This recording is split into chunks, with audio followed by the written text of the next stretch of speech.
Those were the words used by the New York Governor Kathy Hochul over the weekend. So what was she describing, you might ask? Well, check out this headline in The Hill.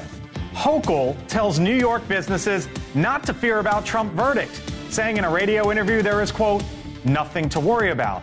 But is that the case? Is the $354 million judgment against Donald Trump for allegedly committing business fraud just a one-off? Just file it in the back of your mind and move on? Maybe not, as some truck drivers are now threatening to skip out on the Big Apple. If New York just loses 10%, just 10% of the trucks that go in there, their prices are going to skyrocket on everything from milk to eggs to any type of goods that the consumer needs. And that is where we begin. Come on in. I'm Blake Berman, and this is The Hill on NewsNation.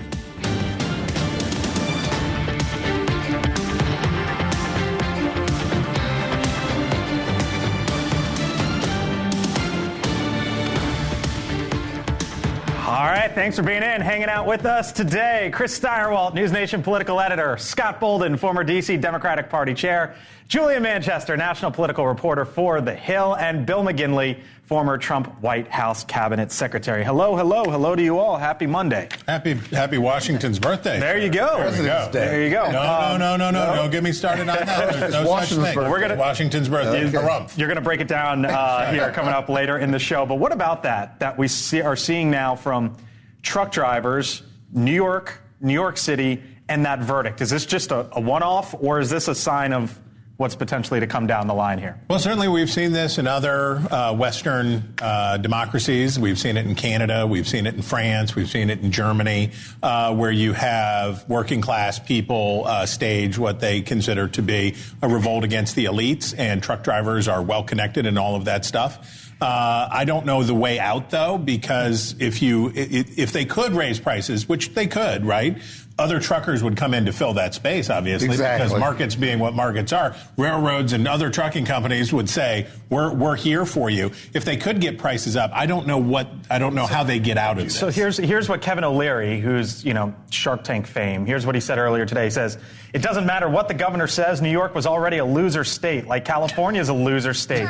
There are many loser states because of policy, high taxes, uncompetitive regulation, and it was already on the top of the list of being a loser state. I would never invest in New York now, and I'm not the only person saying that, Bill McGinley, to bring it beyond just truck drivers potentially. Yeah, this is not a one-off. This is now legal precedent. I mean, Letitia James and the AG's office and this judge have now set precedent that is probably disturbing a lot of the New York real estate developers, because they're wondering, do we need to go back over this? Right? Because at the end of the day, there were no victims. They had sophisticated banks who did their own due diligence on the claims of property value. He repaid it in full plus interest. There's nobody who was a victim here. And so now you have all these real estate developers who are looking at this and wondering if a Republican attorney general comes in, which is not going to happen anytime soon in New York, but maybe a Republican DA, someplace where they develop, are they now going to be vulnerable because of this precedent? Yeah, but this is an outlier.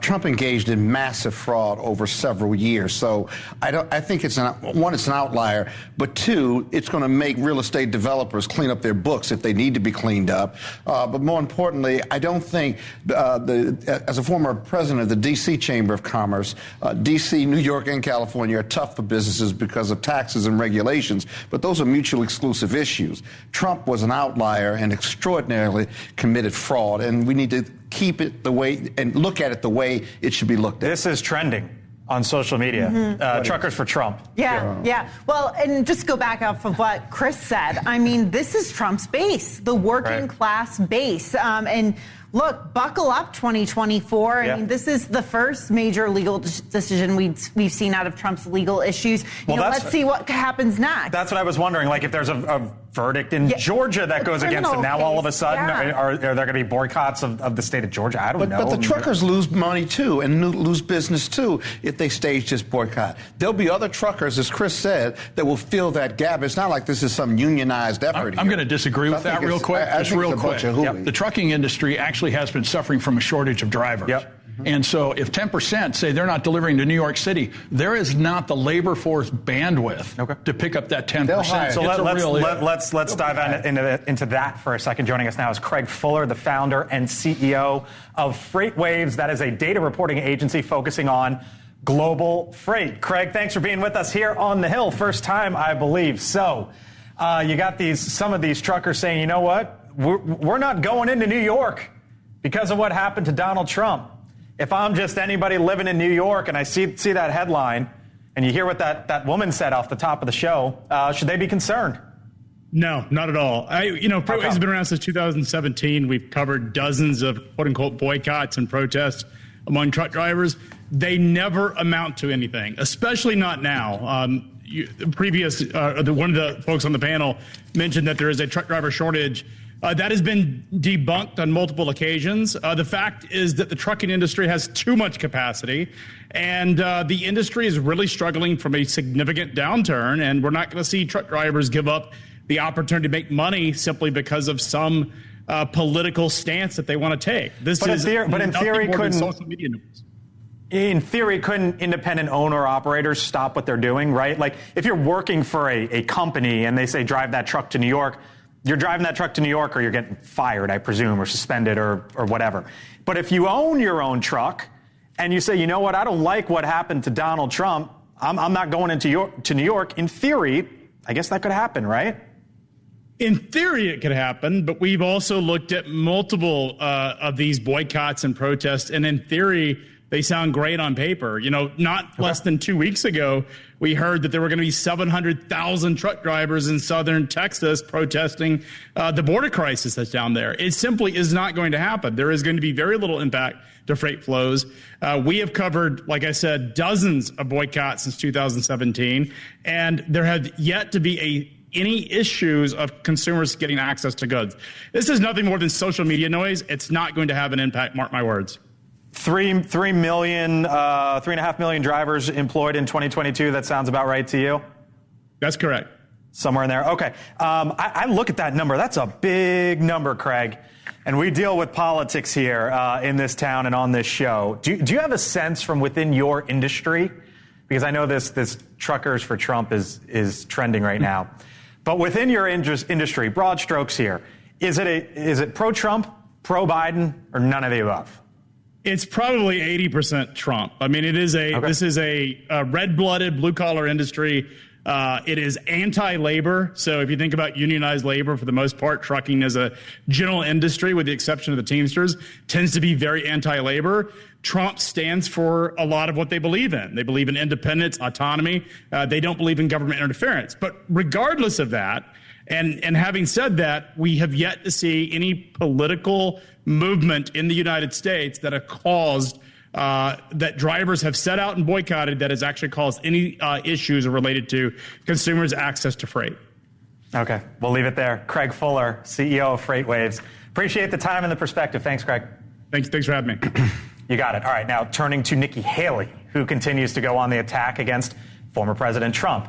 Now, after Trump's $355 million civil fine, by the way, there's a lot of interest on top of that, too. Haley is raising concerns about Republican Party funds potentially being used to pay the former president's legal fees. Now he's trying to take the RNC so that it can be the piggy bank for his legal fees.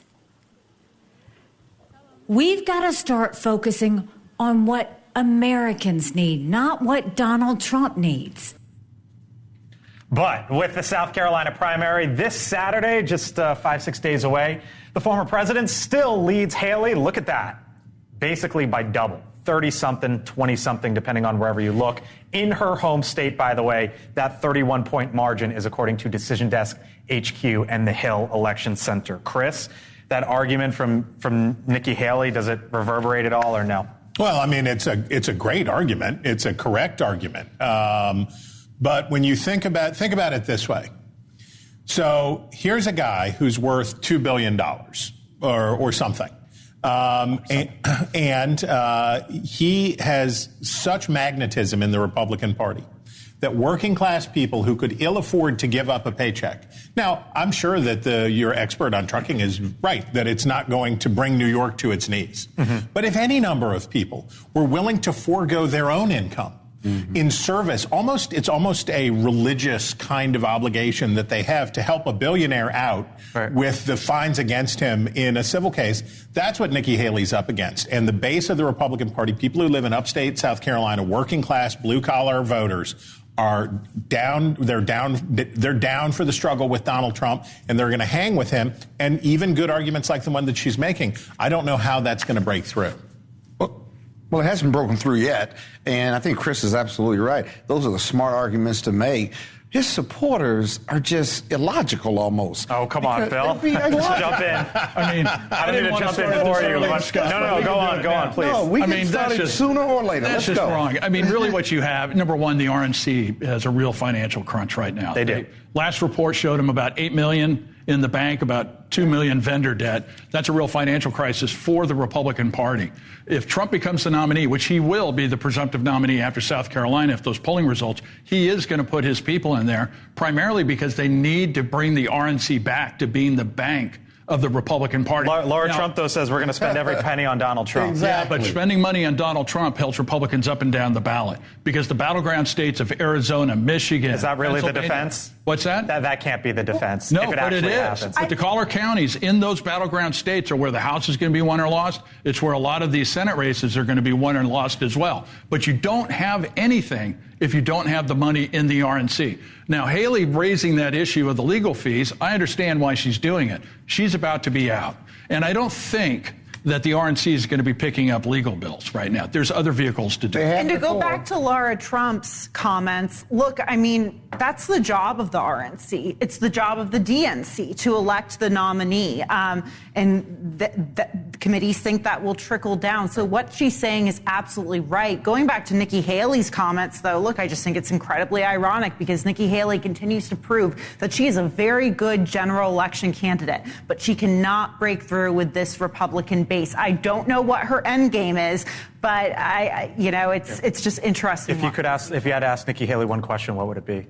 What is your end game? There you go. Quick note. Maybe we'll ask her. I'll be speaking with the Republican presidential candidate, Nikki Haley, tomorrow right here on this show, The Hill on NewsNation. You will not want to miss that interview. It airs at 6 o'clock Eastern right here on The Hill. Nikki Haley joins us tomorrow. All right. Donald Trump, by the way, stepping into new territory, you could say. Over the weekend, the former president unveiled Trump-branded sneakers at SneakerCon in Philadelphia. The gold high tops retailing for $400 a pop. When you look at that picture, what do you see?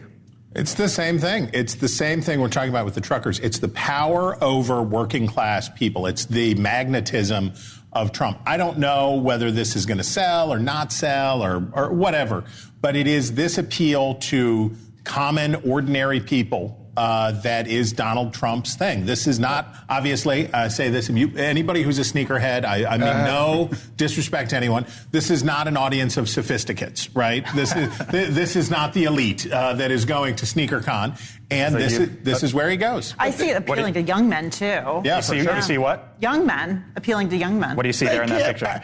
I see that the color of the sneakers matches the color of his hair. And secondly, his followers can't afford $400 sneakers. I don't know about that. You're going to have to, Bill. I got to tell you, but this is the difference now, right? Versus the working class who are supporting Trump, right, who are willing to put the $400 down, contribute to low dollar once he becomes the presumptive nominee, and the donor class. And the elites of the Democratic Party who can't afford it, who are going to swear it off. Okay, but just one last thing. The Democratic Party is out of touch all with the money that the sneakers are going to raise, all the money that your followers are going to raise, I guarantee you it's going to go towards paying his legal fees. It's not going to go towards those districts where the money is needed. We'll see where it goes. By the way, one of the $400, there were 1,000 of them. It sold for $7,500 today, apparently, one pair on the secondary market. All right, coming up here. Was it you? No, it wasn't Bill. I don't think. Coming up, there is a theme involving George Washington. Yes. Abraham Lincoln. Yes. LBJ and Richard Nixon. Oh, yes. You're going to put them all together. We're going to put it all together. We're going to pull a thread through that. Steyerwalt's going to break it down. What those four have in common on this President's Day after the break. Stay with us.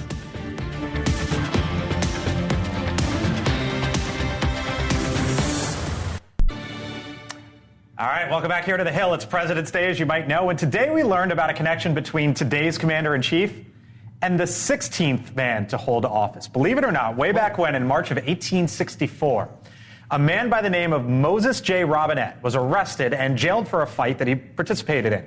He was eventually pardoned by Abraham Lincoln. Robinette, if that name sounds familiar, was President Biden's great-great-grandfather. Yes, a relation there. So what are some other key moments from American presidential history today to reflect on?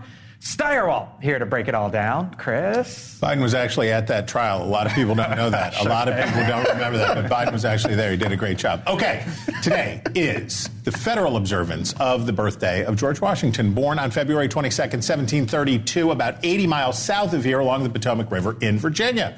We're celebrating Washington and the standard for presidential leadership he set. First in war, first in peace, and first in the hearts of his countrymen. His sacrificial leadership at Valley Forge, his steady hand at the Constitutional Convention, his gift for compromise in establishing the new government.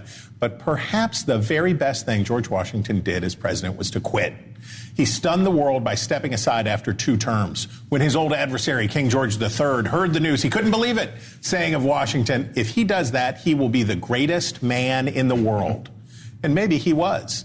But he believed in his country. He knew that if America couldn't make it without him, America couldn't make it at all.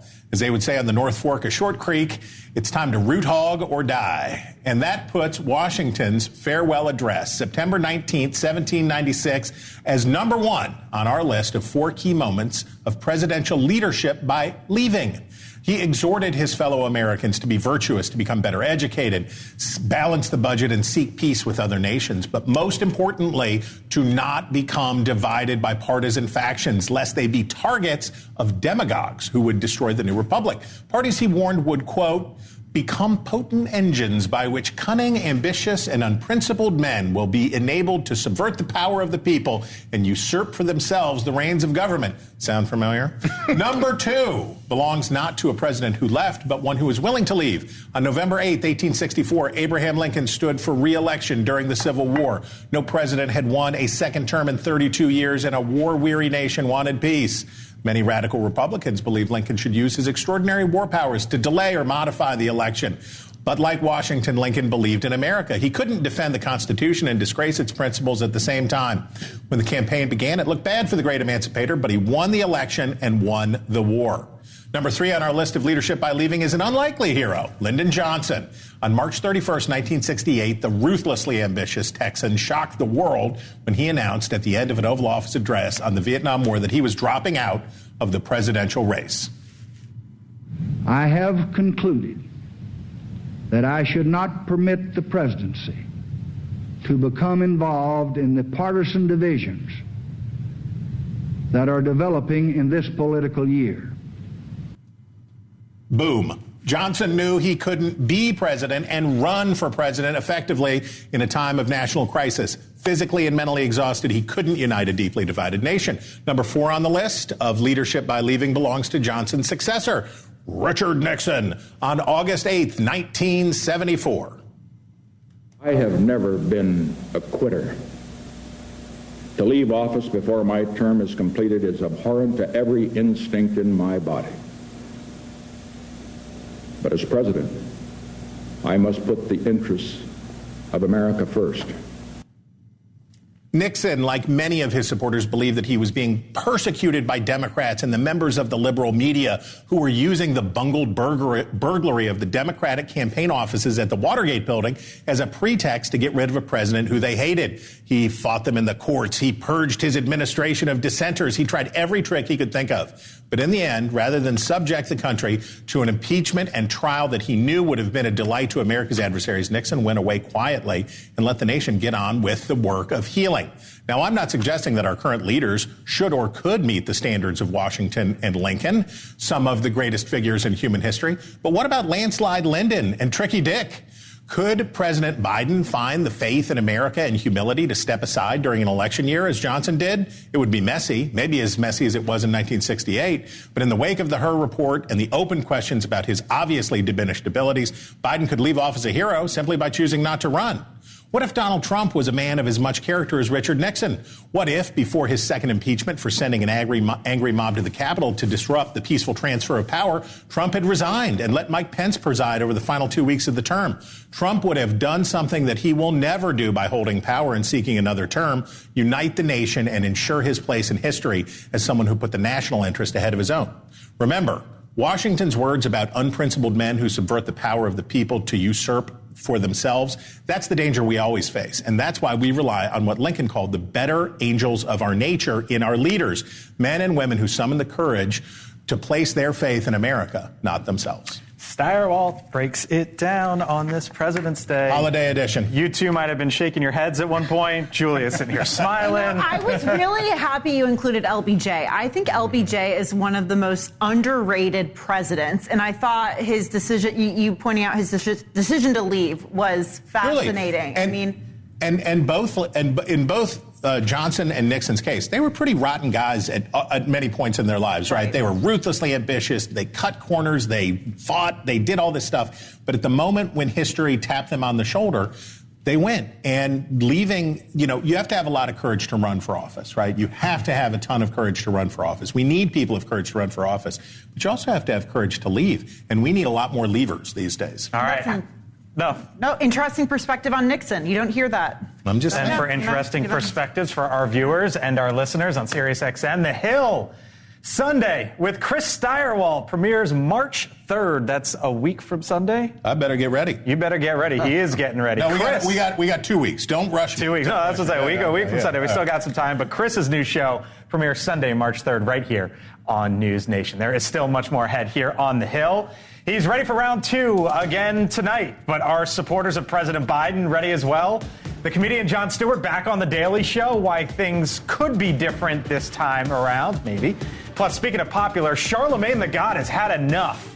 How the popular radio host is responding to the Biden administration's frustration with the press and the predicament that he sees voters facing in 2024. And you are looking live right now at Capitol Hill. On the other side of the break, one of the most influential conservative lawmakers joins us. Does the fall of one Ukrainian town to Russia change his mind about getting aid to Ukraine? We'll ask Congressman Bob Good. You're watching The Hill here on News Nation.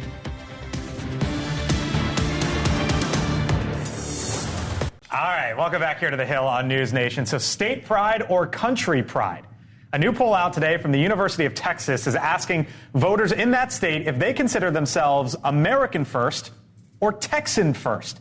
Now, the breakdown by political party is pretty stark. 35% of Republicans and 30% of independents surveyed say they are Texan first and American second.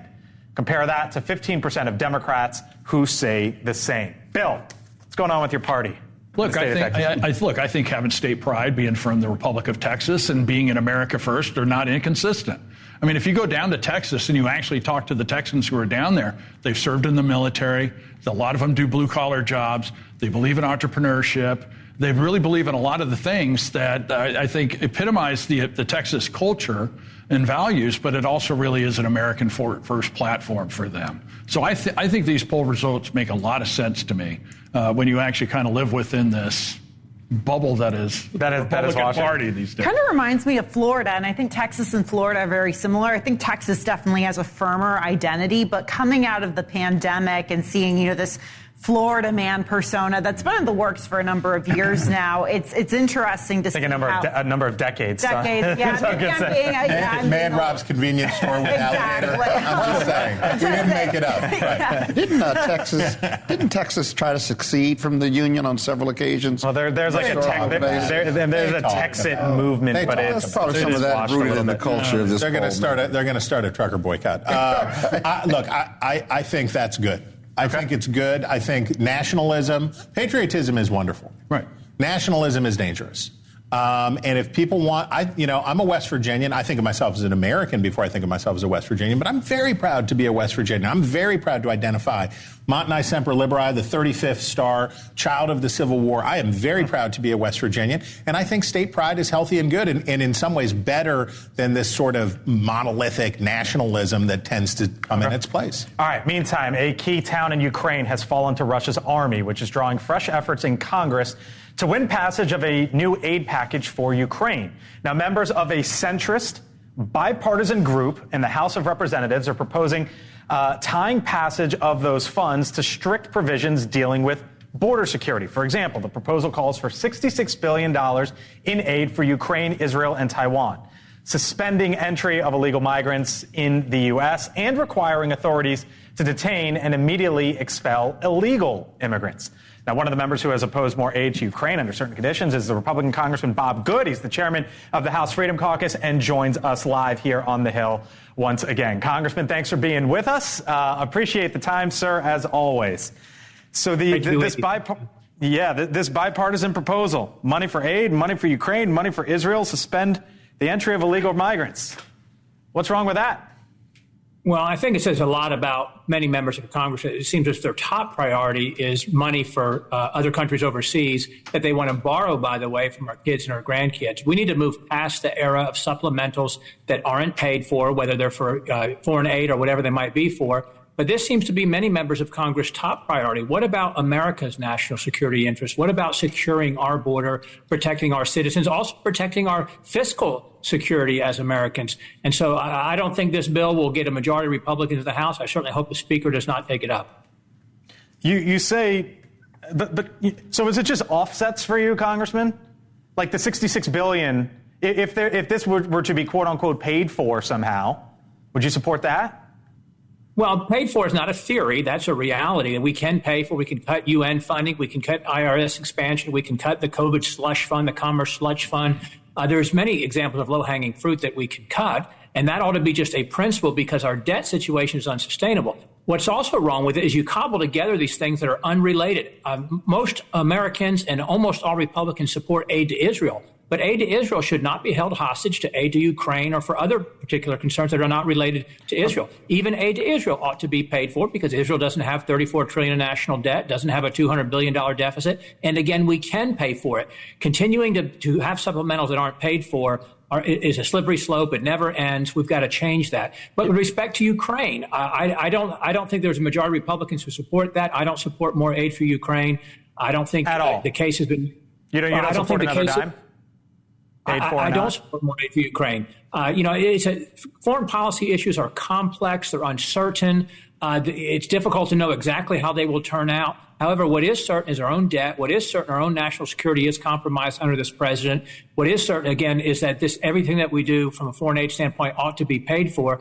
But I don't know what the limit of U.S. involvement would be. I don't know what the end game or exit strategy is. I don't know what the long-term solution here is with these countries who will be border countries for hundreds of years to come.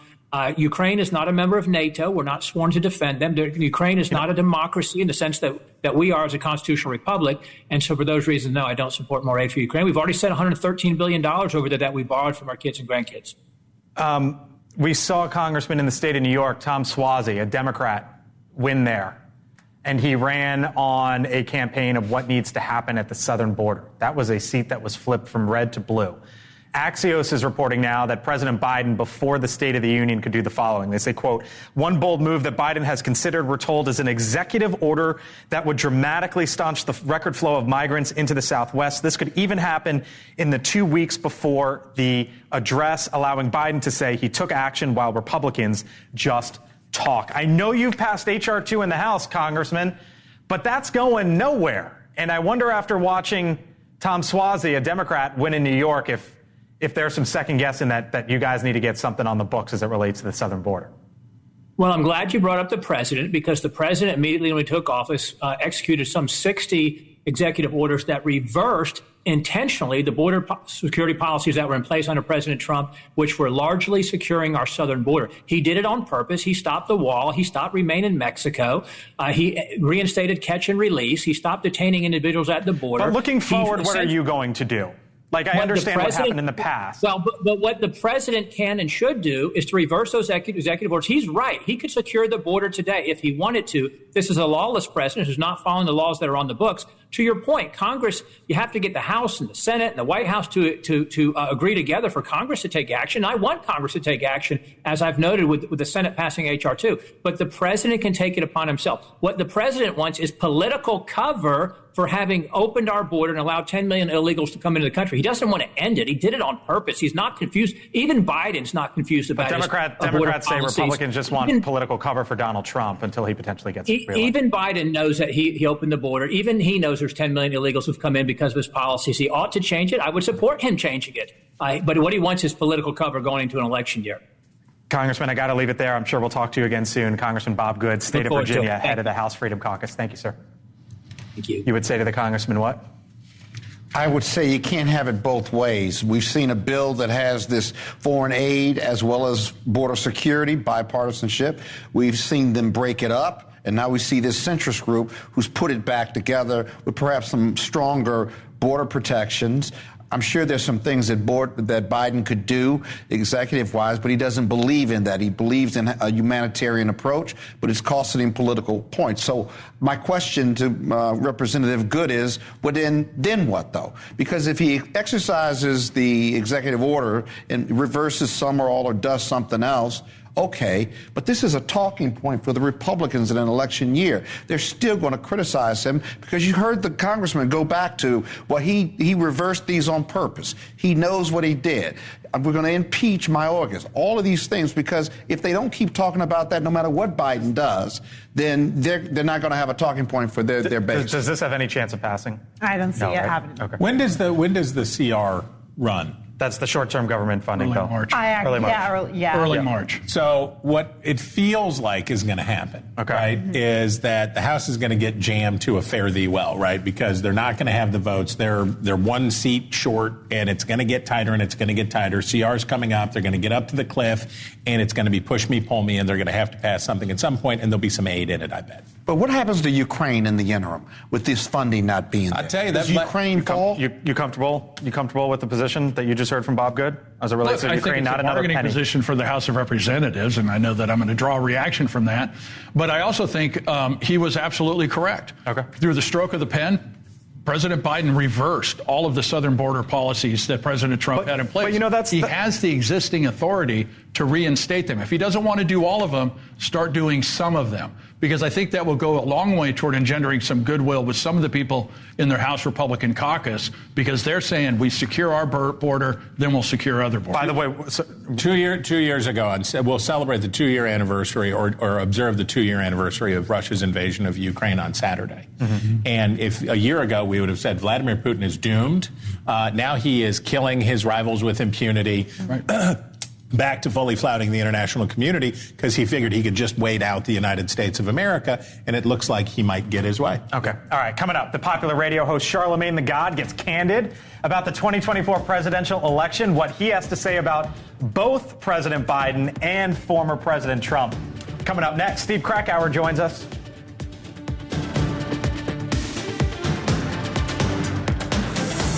Highest ratings in almost 6 years. But the reviews weren't all stellar, especially on the left. Some on the left angry that Stewart spent much of the show criticizing President Biden, with one fan saying, quote, "I'll never forgive you."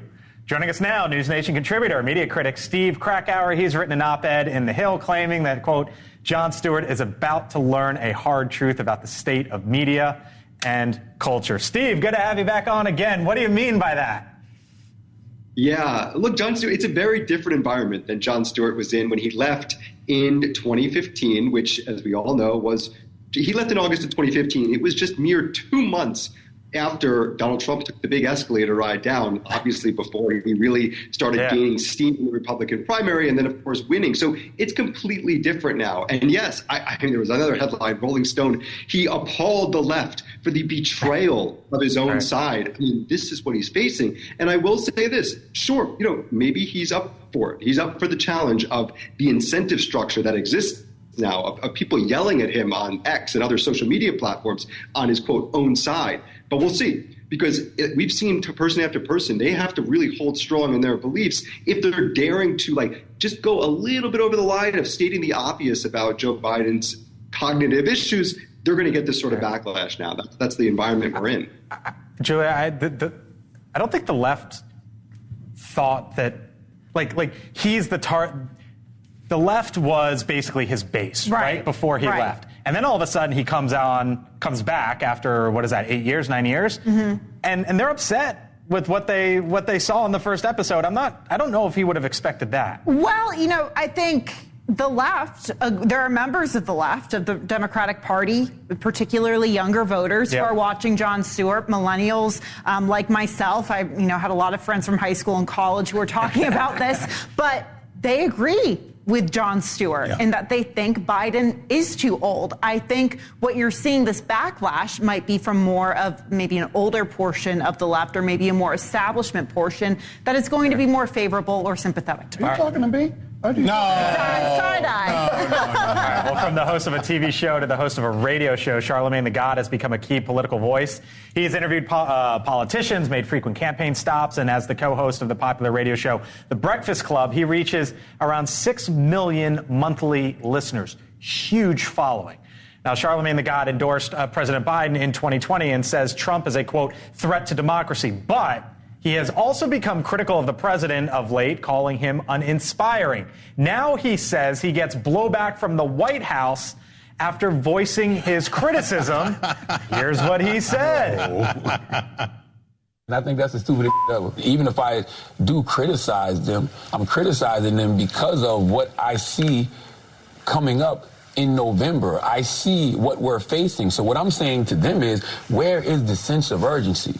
You can't keep saying that there's a threat to democracy, and democracy as we know it is going to be gone, but not act like it. Steve, what do you make of it? And what do you make of the White House, him saying that the White House is none too thrilled with the pushback? Yeah, I know. They don't like any of the criticism. We see this in other media outlets, like the New York Times. The publisher said that they get their very angry messages from the White House. Now, this is their MO, but he's right. And Charlemagne is the conduit for really one of the worst moments of the 2020 campaign for then candidate Biden, when, as the interview was ending, a pretty tough interview that Charlemagne gave him, he delivered that line, well, you don't know whether to support me or Trump, you ain't black. Charlemagne was the reason, essentially, that he pushed Biden to say that line, and I think later had to really backtrack on that. So I think that Charlemagne is a very important figure culturally right now, and I think that it's going to depend on the Biden to take some action.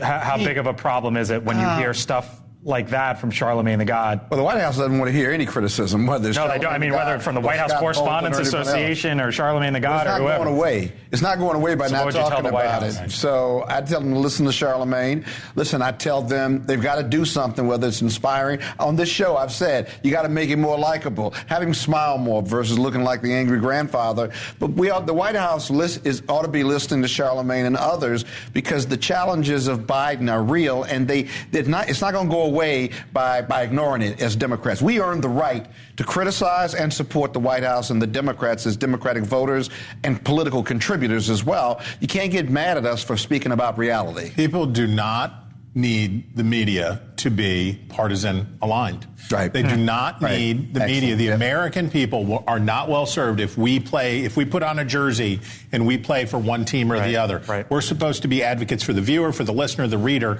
not for one political party. So good for Charlemagne. Do what you want to do. Even if I'm a Democratic advisor or consultant, or I represent the Democratic Party, I've got to be real and honest with my party and in my commentary, don't I? Because it's worse if I'm not. Okay. Despite my arguments with my colleagues. One more influential media personality real quick. John Oliver turning his focus. John Oliver did towards the Supreme Court on the latest episode of Last Week Tonight. The comedian railed against Justice Clarence Thomas, accusing him of ethics violations, saying he has made the lives of Americans, quote, demonstrably worse, end quote. He ended the show with an offer.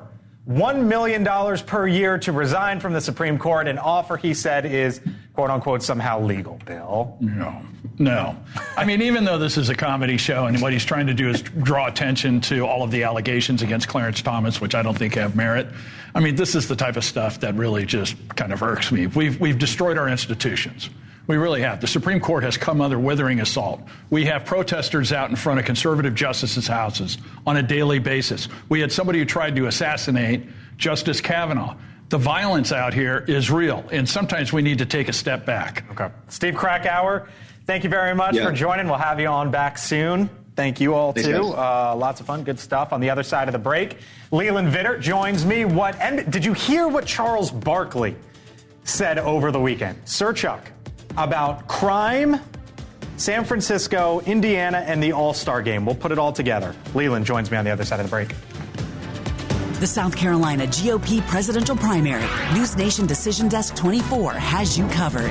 Chris Cuomo, Leland Vittert, Elizabeth Vargas, and the best political team anywhere. NewsNation, Saturday starting at 7 Eastern.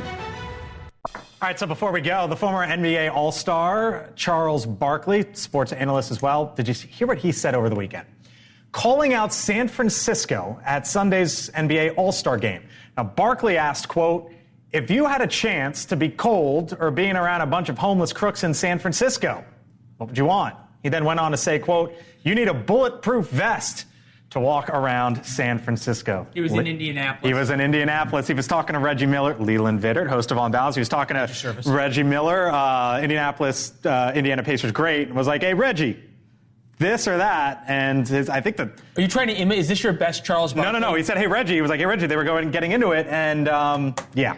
I mean, Charles Barkley will say some things, and he said the thing. He said the thing. Yeah. And that's why we all love Charles Barkley, right? Mm-hmm. He was the one who did the ad, I am not a role model, just because I can dunk a basketball. Parents are role models. I think what you are seeing is the crime issue in America is now being something that is widely spoken about, and it's being widely spoken about in the African-American community in a way it has never been spoken about before. That is leading to the change. I know you've covered it. We've covered it a lot. Mm-hmm. In polling numbers as it relates to African-American men vis-a-vis Joe Biden and Donald Trump. I could never impersonate Charles Barkley, by the way. That voice is too hard to do and too distinct. His golf swing, though, could still use some work. Yeah, it could use some help. By the way, Parker Bird, before we go, I'm not sure if you saw this. East Carolina, NCAA Division I baseball player over the weekend. Who doesn't? Do we have the picture? Parker Bird was in a boating accident in 2022. We're showing it to you. Different sports story. The first player to ever be believed to have played in an NCAA Division I baseball game, you can see there, with a prosthetic leg. Was in a boating accident in 2022 and took to the plate last Friday night. You can see him there. Bill O'Reilly coming up. Bill O'Reilly is with us on President's Day, a man who has written a lot about presidents. There's a new ranking of presidents. Yeah.